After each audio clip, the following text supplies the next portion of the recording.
All right, welcome to this explainer. Today, we're going to take a walk through a gallery of golf's greatest masterpieces, and we're exploring how a man named Alister MacKenzie literally transformed sports architecture into a timeless fine art. We're not just talking about, moving dirt and planting grass here. We are looking at a visionary who viewed the natural landscape the exact same way a master painter views a blank canvas. I mean, if you've ever watched a major championship and found yourself totally mesmerized by the sweeping green contours, the stark white sand, or those looming shadows of towering pines, you've felt his influence.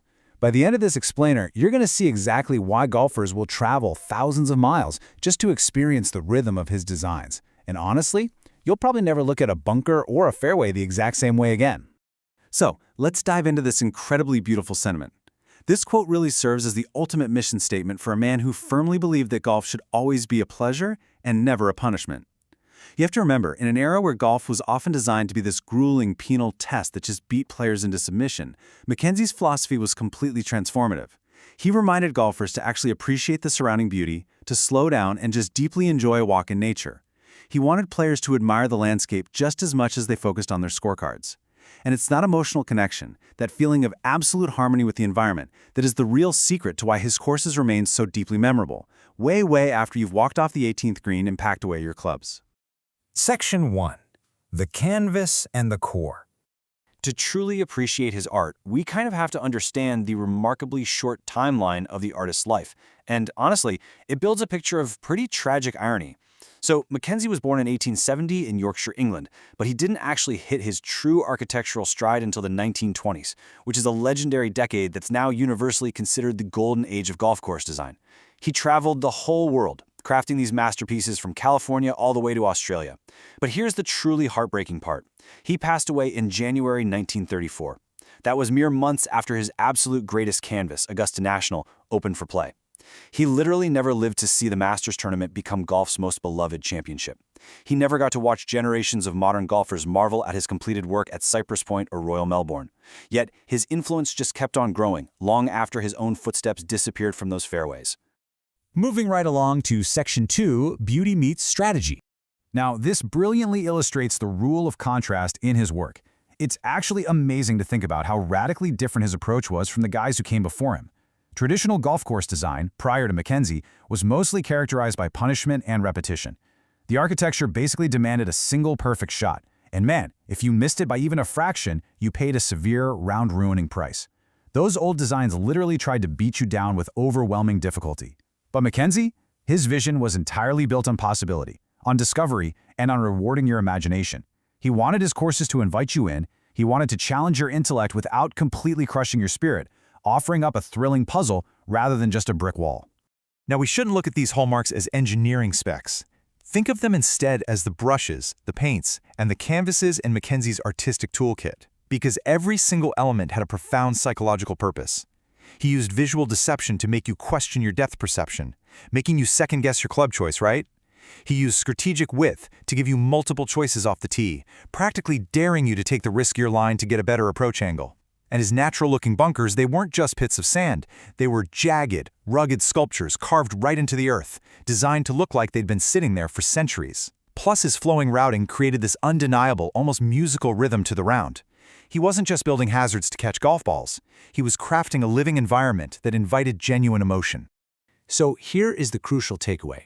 Beauty and strategy must complement, not compete. A bunker should be visually striking, absolutely, but it also has to directly influence your decisions. A fairway should look incredibly inviting while quietly encouraging you to position your ball thoughtfully.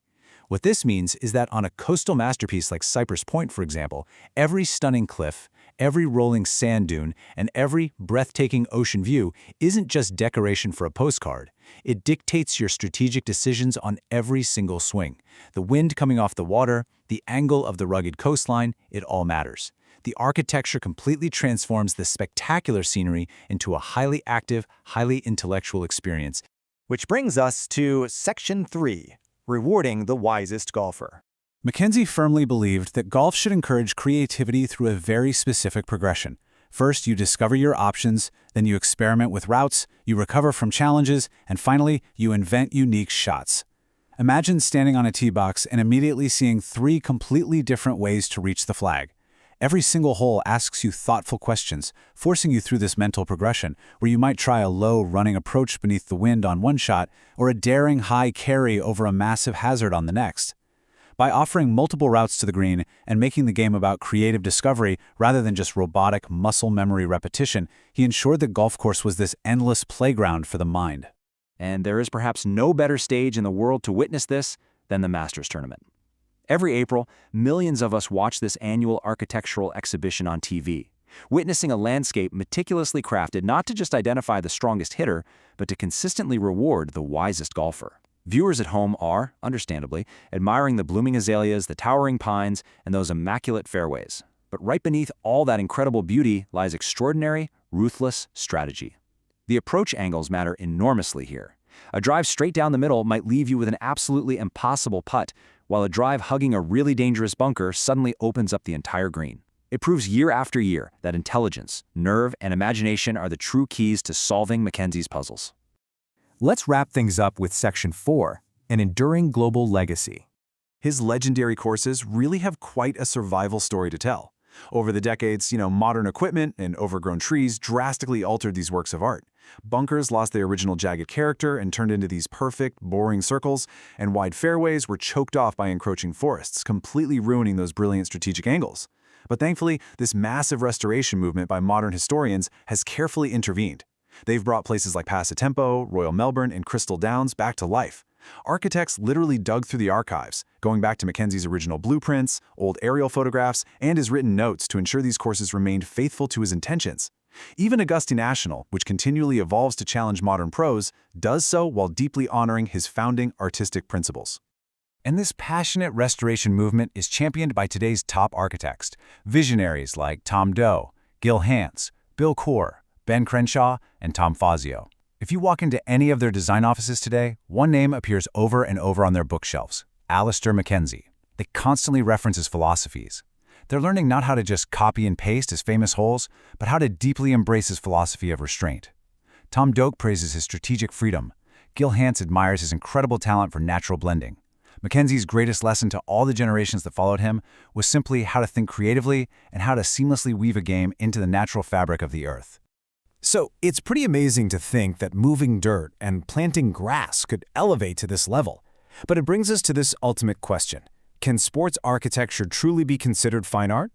Well, when you consider the flowing fairways that mimic the rolling ocean, the sculptural bunkers that cast those dramatic shadows at sunset, and the deep emotional connection his layouts provoke in anyone lucky enough to walk them, the answer is a resounding yes. He proved without a doubt that golf engages both the eyes and the mind simultaneously. He united a profound reverence for raw nature with masterful engineering precision, ensuring that beauty and strategy produce visceral experiences that players are going to remember for an entire lifetime. We've explored the artist who painted with fairways and transformed the game into a beautiful walk. And it leaves you wondering, the next time you step onto a tee box, are you just going to see a game? Or are you going to see a living work of art, actively challenging your mind? The world of golf architecture is vast, and the artists are many. So join us for our next explainer, where we will meet A.W. Tillinghast, the ultimate master of championship drama. He brought bold bunkers and heroic do-or-die carries that literally gave birth to generations of golfing legends. I absolutely can't wait to dive into that history with you. Until next time, keep exploring the hidden art in the world around you.